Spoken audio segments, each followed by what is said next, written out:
Hi, I'm KS Garner, and you're listening to the Solo Nerdbird podcast. Today, I'll be speaking with the founder of the Girl in Space Club, Sabrina Thompson, here to discuss the driving force behind her upcoming Kickstarter for a spacesuit designed specifically for women, including STEM, her own experience as a scientist, physicist, and as an artist and writer in her own right. Welcome, Sabrina. Thank you. Good to be here. Well, thank you for joining us today. But outside my introduction, who is Sabrina Thompson in her own words? So, in my own words, I would say I'm an out of the box thinker, like a curious kid on the inside, and just one that lets her imagination just go wherever it wants to go. Uh-huh. So, what is the Girl in Space Club about, and how does one join this club and its connection with the upcoming Kickstarter? Yeah. So, the Girl in Space Club was founded in conjunction with so a lot of times in STEM fields, you have this saying that it's the good old boys club or it's the boys club, where a lot of times women don't feel and girls don't feel as comfortable in STEM fields. And although we do dwell in these spaces, doesn't mean that we want to be there, right? We love what we do, possibly, or we're really passionate about the science or the engineering or the technology, but it's not an environment that we cultivated. It's not an environment that sometimes we feel like we have a say. It's like, this is how it's been done for decades, so just get with it or whatever. Mm-hmm. So the Girl in Space Club is a space for women and girls to be those innovators. Like, imagine if a girl or a female had the freedom to make her own lab, like how it would look. Like, it probably wouldn't look like basically she would doll it up, right? Like, Yeah. the walls would probably be all colorful, like everything would probably be all color coordinated. Like, it would just be a place that a woman would want to dwell in. Like, it's just something about when a woman comes into a space, like, we don't just think about the function and what we're here to do, the job. We also care about how the place makes us feel. And so in the Girl in Space Club, it's all about just like bringing your full self as a female to STEM and doing it together and being inspired and encouraged by other women who are doing the same thing.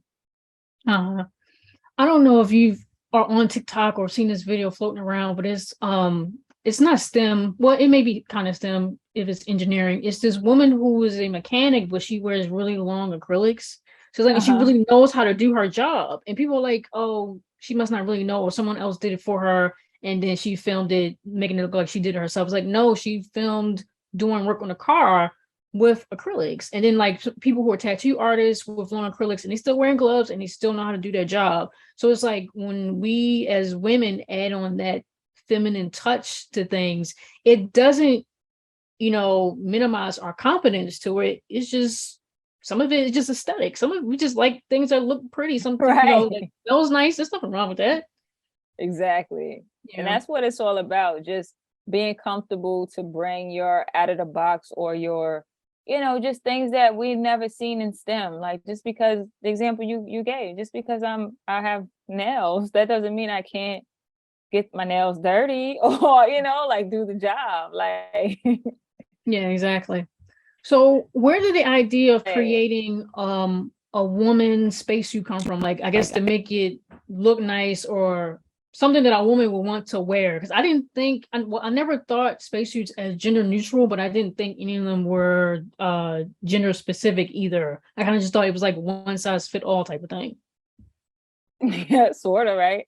So, Uh-huh. but is that reality though? Like, men and women are shaped very different. Like, a woman comes in various shapes and sizes, right? Like, we are very curvy, some of us more curvy than others, right? And men tend to be more boxy, right? You can produce a wider box, smaller Mhm. box, right? But for the most part, it's pretty boxy. And so I've been doing some research and talking with folks who do design spacesuits. So I've been getting more information about like spacesuit design. That's number one. But prior to like diving in as deep as I have been diving in the past, I want to say a couple of months, right? I knew that spacesuits, and there are different types, they've always been designed with men in mind. Mm-hmm. Like there have been numerous astronauts, like NASA astronauts, who are female, right? Who have gone to space. But then you also had, like, I think it was back in 2019, you had it was supposed to be the first all-female spacewalk, but it was postponed because they didn't have enough suits to fit the two women, right? So it's like, are we creating suits for these women? Like, do we really want to have like space be more inclusive? So sure we do, but as somebody who works for the government, so I do work at NASA, I do know some of, I don't want to call them limitations, but I do know how things work in the government versus in the private sector. So you have more companies in the space industry that have popped up within the past couple of years, more so now than ever. Mm-hmm. So when you're in the private industry, you're for profit, you're able to make things, you're able to get like, you have money. So you could make things for profit, for space. Now that we've opened up, when I say we, meaning the government has opened up space for the general public, like it's now for commercial use. Mm-hmm. And so what that has done is that has opened up, that has allowed more companies to be able to innovate and push things in space that may take a longer time if you just did it with the government, right? Mm-hmm. We're talking about going to the moon and then to Mars. Okay, but the government can do but so much. Every time we get a new administration, like that could change the whole. First of all, our chunk in the budget is super small, right? So much you can do. So for the spacesuit itself, it's like, okay, well, now that we're opening it up to the general public to contribute more in the space arena, why wait for NASA? Why wait for some other company to design a spacesuit for women by women? Mm-hmm. Why can't I do it? Right? It's something that, like, for me, I've always been like, I don't want to say an oxymoron, but I've always been like very artsy, and it had the technical thing going on as well. Mm-hmm. Right? So for me, I'm like, I like streetwear. I like rocking a pair of Jordans, AJ1s, a pair of blazers, like, and then, you know, when I go talk to kids, I put on an actual like flight suit, mm-hmm. right? And I'm like, I just dazzled it up myself. Like, I made my own patches, put some patches on here, put some other like additions to it. And I'm like, for me, this represents more of me, which is like a combination of like streetwear but I could talk rocket science to you.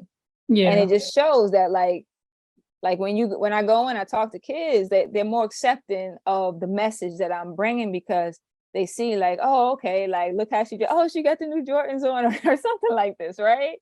So I think what happens is, at least for me, to bring it home and answer your question, is I wanted a way to combine the things I love and also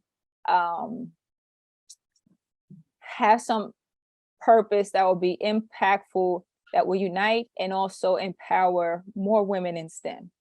Mm-hmm.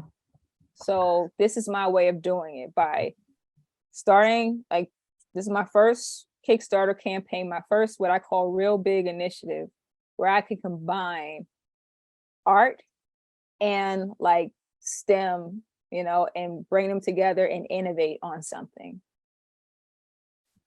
Well, speaking on empowering, right, and bringing in more women into STEM and whatnot, what kinds of programming does the Girl in Space Club offer? Yeah, so we offer a program called Stimulating Art. And the purpose of Stimulating Art is to teach students STEM concepts using art projects. So for instance, with this Kickstarter campaign, this is going to be an effort where I'm going to have, like, I have students. So I have high school students. So I have 2 high school students who are on the engineering track. And then I have a recent college grad. She's a mechanical engineer. And it's an opportunity for them to actually learn by doing. So they're going to be involved in this process of designing this spacesuit, right? So they will get mentored by me, and they're going to see what it means to take fashion, combine it with designing a functional spacesuit, like a pressurized spacesuit, and like creating an actual prototype of that. And so the hope is to really, like, on each level, so this will be like the high school, college level, where they could actually take part in something like this. On the younger level, we have programming and curriculum that, you know, waters it down a little bit. So we'll start with like a STEM concept, and then we'll make some prototype using the arts that allows them to fully understand like a STEM concept. Does that make sense? Yeah, it does make sense to me. And I was thinking when you just added it in, like making it fashionable, but also a functioning spacesuit. Because I was thinking, you know, because I was thinking like a wetsuit, but it's like it has to go into space, so it kind of has to look like how they exist now, but not at the same time. I guess if that makes sense. Yeah, so one thing I mentioned is like there are different like spacesuits. So um there are spacesuits that like it depends on the mission, like how they are designed. So there's one suit that's like considered the crew survival suit.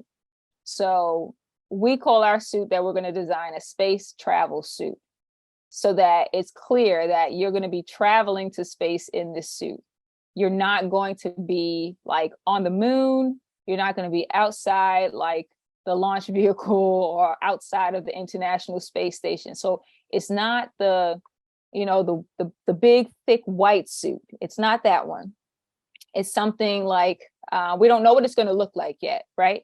But it'll be something that is probably not as bulky, right? Something that's more fitted to the body, is what I imagine.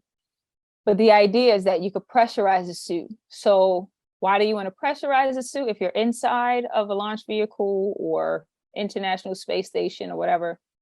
It's so that you could create this bubble, so that, God forbid, think about when you're in an airplane and there's a loss of cabin pressure, right? Those yellow masks come out and, you breathe into the mask.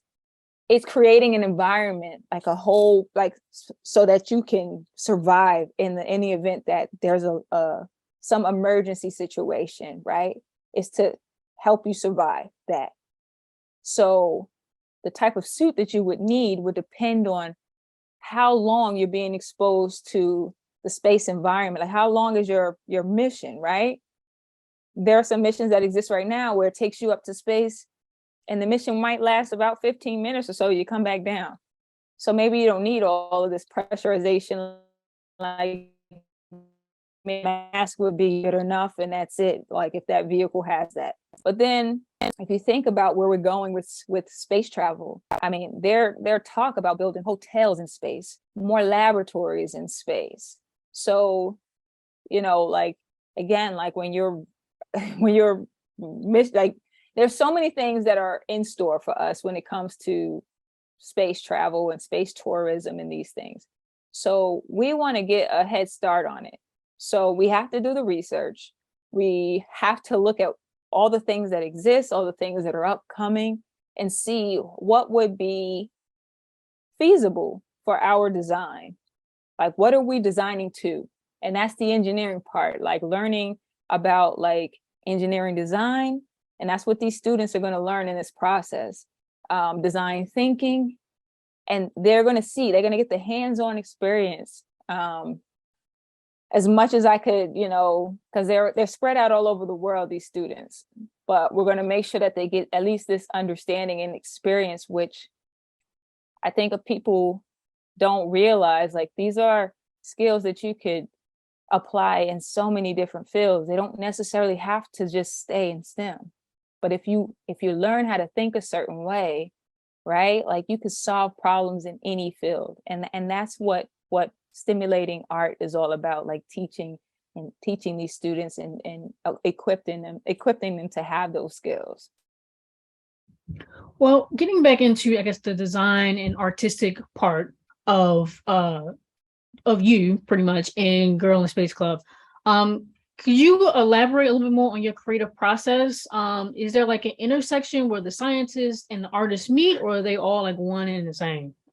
It's so funny, like, when I'm doing my NASA work, right, where it's you want step by step, you want to be logical and in your flow of how you're addressing a problem or defining it, whatever stage you're in. But that comes into my art sometimes, and it's almost like it blocks like some of the natural creativity. So sometimes I literally have to tell myself, like, just go with it. Like, wherever it goes, just go with it. But a lot of times I plan out my work for the most part. Like, I'm always getting inspired by other artists and things I might see on like Instagram and stuff like this. And so I just take notes. So like, I'll like take a snapshot of like of a drawing or something that inspires me, and I'll put it in my phone, like, and I categorize things in the notes app, and I just come back to it when I'm ready to make something of my own. And then I just have a bunch of like references, like maybe I like what this character looks like, I like something about them, I like this style, and I just create something of my own based off of that. But I almost never finish a painting in one day.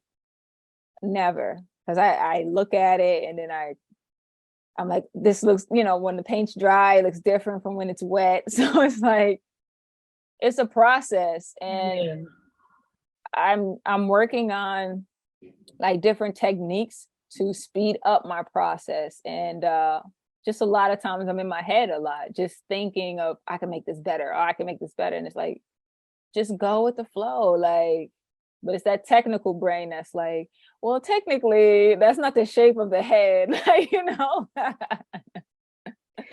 Yeah, there was this thing that came up the other day. Someone was criticizing someone else's work, which made me upset, because it's like, you don't have anything to show with your art, so you shouldn't be criticizing anyone else. But that's different.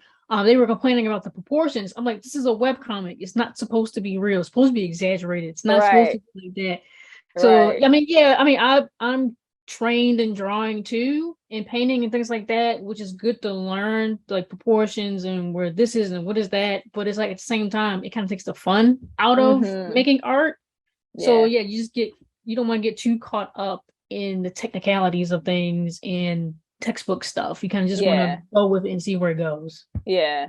And I'm a self-taught artist, so I've never like officially taken an art class. Like, I've taken like oil painting class for like a workshop kind of thing, but I've never taken like a real art class where I learned like techniques and things like this. Well, I learned from another local person here in Baltimore that I interviewed, Benjamin Young Savage. He said if you want to take like a course but didn't want to pay for it, you can just do audit the class. So it's like you'll have everything that you would if you actually enrolled, but you won't get a grade for it, or credit for it, I should say. That's so I mean, true. If you're ever interested, or if you ever have time, it doesn't sound like that. But what other advice would you be willing to offer to others you wish someone would have told you when you first started? So it can be someone who wants to work in STEM, someone who's an aspiring artist, or maybe like who doesn't have the education and is self-taught like you, or maybe they just want to dabble in both. Right. I would say number one, like if you are interested in STEM, I would say don't let like the stereotypes deter you.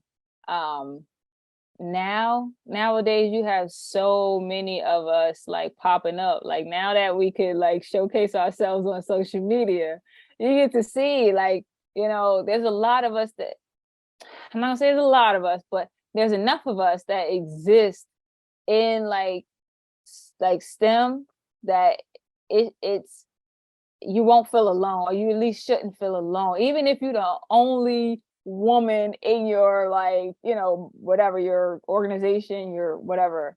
There's still a community out here, and I believe tech is the future. Like it's happening right now. So it's like if you don't know how to code, or at least you don't understand like how all this techie stuff is happening, and I'm looking at like, for instance, right now I know I'm slow, but I'm watching like the animation Arcane. Are you familiar with Arcane? Right. So I'm just now watching. I'm almost finished.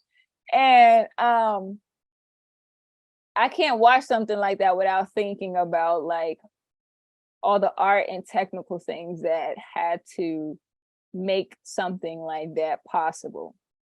Like if you understand how to solve problems, if you understand how like just the coding side, like I'm sure like all the software they use, I'm sure like there's some things in there that are on the tech side.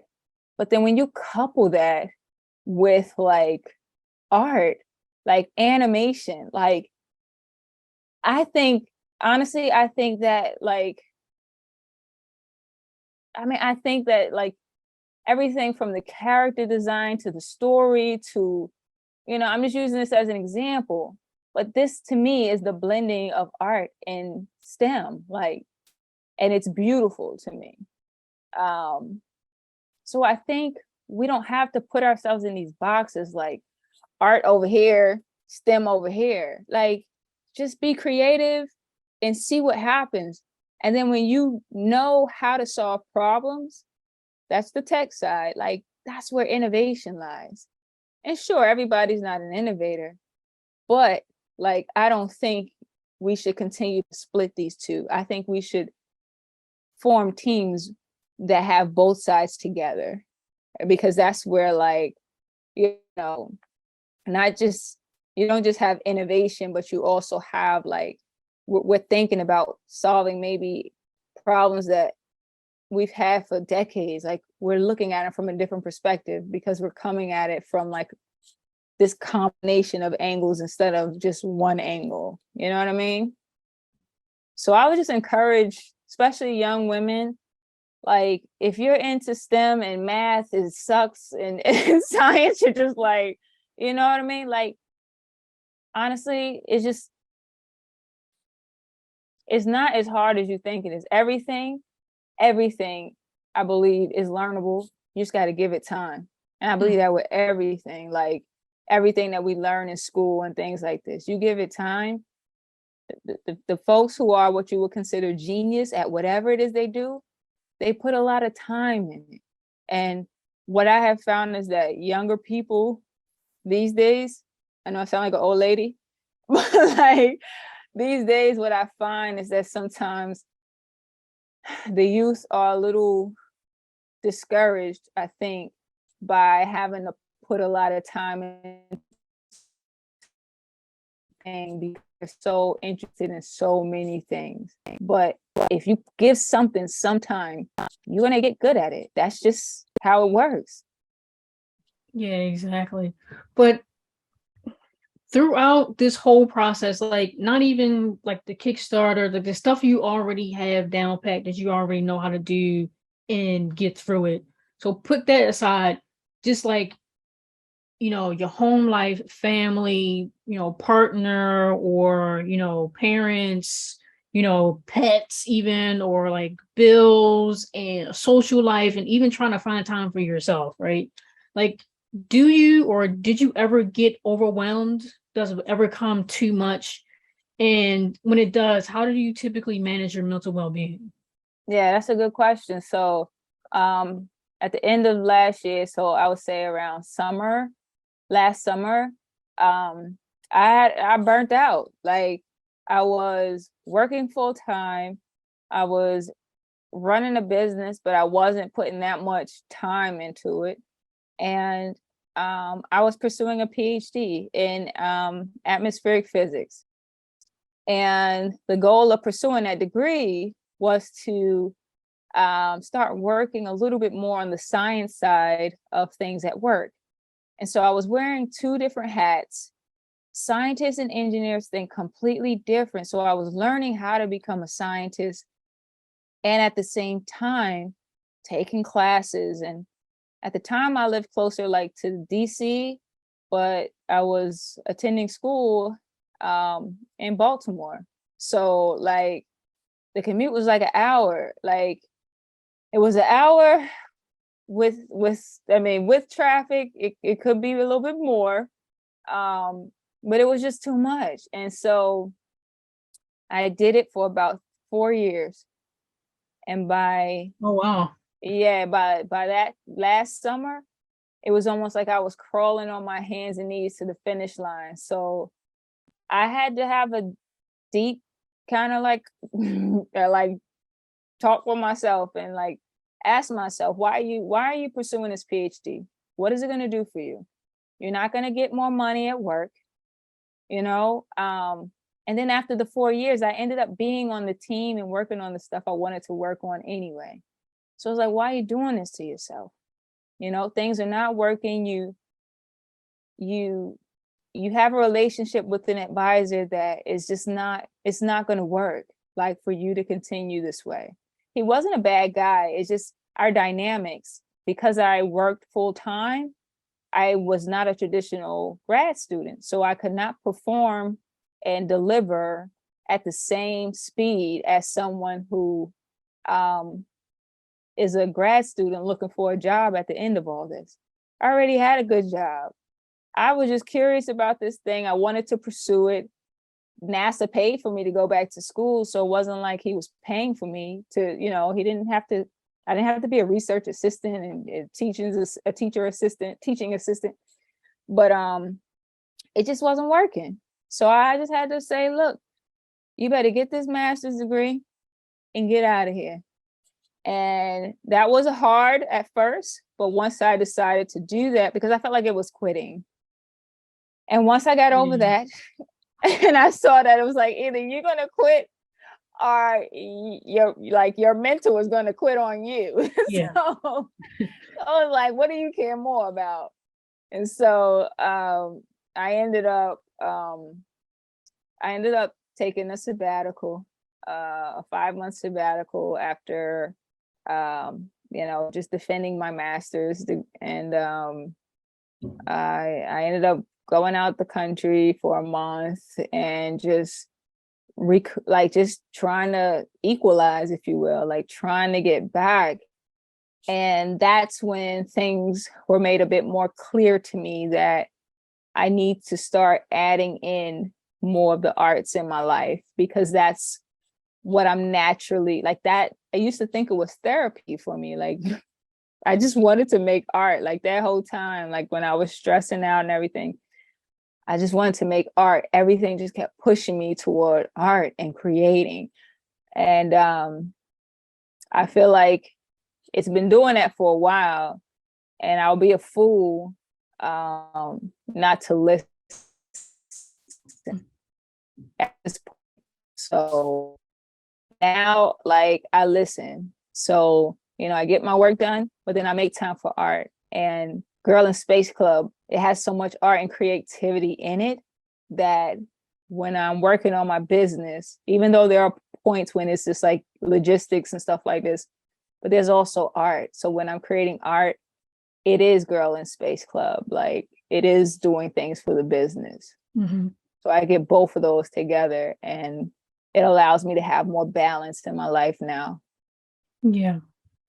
Yeah, it's interesting to hear you say that you pretty much had to let something go in order to regain your mental stability. You know, a lot of people, I've heard some people like get divorced and have some mental issues, but they've still kind of continued on with what they were working on. Whereas with you, you just had to, in order for you to move on, you had to drop something. Yeah. Which that it's really refreshing to hear. Like, again, people would think like you did, you thought you were failing or that you were quitting, but it's like, I'd rather quit this thing than quit myself. Right.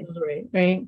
Yeah. But my last question for you, Sabrina, speaking of quitting, is what is your idea of success? So I ask that because as creators, if we're not getting regular paychecks for a full-time job or making consistent revenue from our art, we're considered failures. Many of us will put our dreams and projects on the back burner or give them up altogether because this career path can be highly intimidating and competitive. So what is your idea of quote unquote success?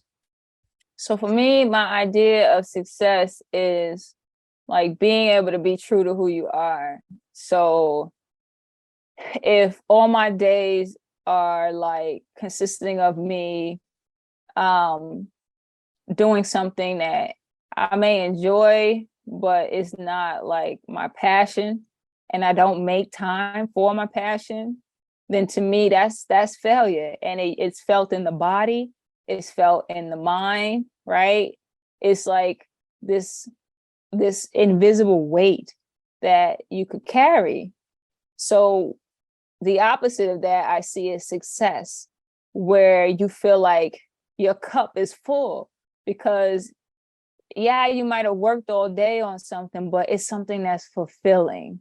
It's something that's lifting you up, is lifting other people up, and it's something that like collectively is bringing good into the world, right? Like you feel like, for me, it's about purpose. Like I don't feel like I need to be here on this earth, real talk, unless I'm contributing in a good way and in a positive way while I'm here, while I'm breathing. Otherwise, what's the point of me being here? Like that's how I see. So I have all these gifts and talents. Like, why me, God? Like, why can I do the art thing and I can do the tech thing? Like, that's not just for me to hold it and die with it. No, that's for me to share it, to show others how to, how just whatever I can, just share it. Like, even if it's, I made a painting for somebody and it speaks to them in a certain way and inspires them, or it is me, like, paving a way, like, through these spacesuits, like, like, who the heck knows what will happen with these spacesuits? If these spacesuits are fashionable enough, like, we've already designed flight suits, right? So the flight suit is just a flight suit, but it's made for women. And so, like, that could be something that could be like streetwear, if somebody can wear those, like, Yeah, I think Drake wore one time, a Jordan flight suit. He wore it to a concert. I was like, that actually looks nice, but I don't think they make them in women's size. I actually thought it was really nice. They don't. I went to Africa. I went to South Africa one time, and I saw like the flight suits were being made, and I was like, and I think the copyright, I'm not sure what the copyright stuff is, but they had NASA patches and stuff on it. They were selling it, but it was all in men's size. It didn't have any shape. Like, it was just like, so I'm like, it's time. Like, even if it's streetwear, whatever, like, it's time to put women, like, put us first. And I always hear a lot of talk about getting a seat at the table. And I'm like, why don't we just make our own table and sit at it? Like, yeah. So for me, this is my attempt to do that. Like, why wait for somebody else to do this? If I wanted a flight suit myself, like, why don't I just make one and see who else want one? You want one? You want one? Okay, Let's go. And so that's the thing. So it's all about just and then inspiring the youth at the same time. Like, it's nothing that much special about me than you. If I could do this, you could do it too, Yeah, exactly. Yeah. Well, is there anything else that you wanted to share about the Girl in Space Club that I may have missed? More information about the Kickstarter, your books, or anything else that you're pursuing alongside the Kickstarter? Yeah, so the Kickstarter campaign is going to launch in a few weeks, October 18th. The Girl in Space Club, like if you're interested in like finding out about it, like receiving an email once it launches, you could sign up on girlinspaceclub.com. That's also where we have like our merch. We're all about, again, just kind of like making space like for women really and girls. So that's what this whole Spacesuit Kickstarter campaign is all about. And so we need as many people as we can to back us on this project. We're asking for a lot of money, but as a community, like we can make this happen, and we have some really cool rewards. Most of them, matter of fact, all of them, I made myself. So it would just be awesome. And some of them will be exclusive to the campaign, like patches. You're gonna make some like Girl in Space Club, like patches, like Velcro embroidery patches, and some t-shirts. And we got like this custom denim jacket that I made that we're gonna get manufactured. So it's just rocket science. Like that's the name of the jacket. It's pretty cool. You can check it out on the Girl in Space Club website. And then we're gonna be the flight suit that I designed is gonna be one of the rewards. So we got rewards for everybody. So please like share with as many people as you can. Like we want this thing to be successful, and it's not just about us. It's about like really like providing inspiration like for girls, like and boys too, but just providing that inspiration to innovate. That's really what it's about. Yeah, and kind of like you're providing almost like a safe space as well, because it's like you mentioned earlier in the interview about how it's like we're interested in STEM, and a lot of us are in STEM, and a lot of us are in STEM, but it's not a place where we can grow really. A lot of stuff is purposefully in place to keep us where we are and to stop us from going to where we want to go, and it's just not safe, even like physically it's just not safe. So yeah, Girl in Space Club provides a safe space for other like girls and females who want to be in STEM or interested in STEM. Yeah. Like, let's go. We want all of y'all to come over here. Like, let's go. We got something for you. All right. Well, again, I want to thank the founder of the Girl in Space Club, Sabrina Thompson, for joining us here today to discuss the driving force behind her upcoming Kickstarter for a spacesuit designed specifically for women. I highly recommend our listeners to consider giving the Girl in Space Club website a look, as well as the Kickstarter when it launches. All of Sabrina's socials and website will be listed in this episode's details alongside the Kickstarter for those who are interested. Again, I'm KS Garner, and you've been listening to the Solo Nerd Bird Podcast. Thank you. Thank you.